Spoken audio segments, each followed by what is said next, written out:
টানা ৩ দিনের ছুটিতে পর্যটকে মুখর সমুদ্র নগরী কক্সবাজার।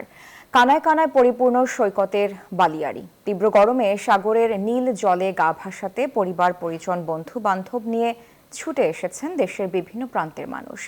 ছুটিতে ১ লাখেরও বেশি পর্যটকের সমাগম হয়েছে বলে জানিয়েছেন হোটেল মোটেল ব্যবসায়ীরা। ইরফানুল হাসানের তথ্য চিত্রে ডেস্ক রিপোর্ট।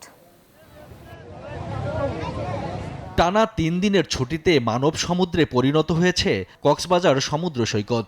লোকে লোকারণ্য, সৈকতের কলাতলি, সুগন্ধা ও লাবণী সহ সবকটি পয়েন্ট।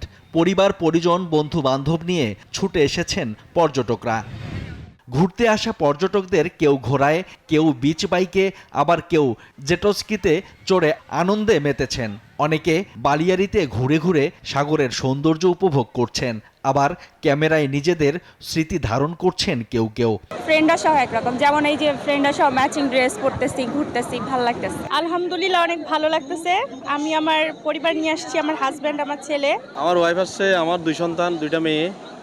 অনেক ভালো লাগতেছে। আমরা গতকাল থেকে আসছি, গতকাল সকাল থেকে। বান্ডেল থাকলে প্রতি সেনমানিতে টাকা বাঁচবে। বিকাশ সেনমানি বান্ডেল কিনে জিতুন প্রতি লেনদেনে। সৈকতের নোনা জলে গা ভাসিয়ে উচ্ছ্বসিত পর্যটকরা। সমুদ্র দেখতে তো সবারই ভালো লাগে।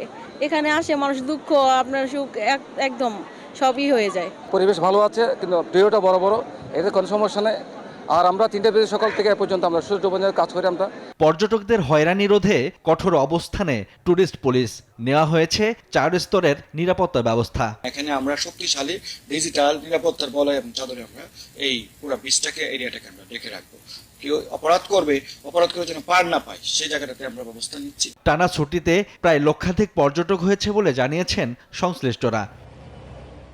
Shoaib Shamim, desk report, news 24।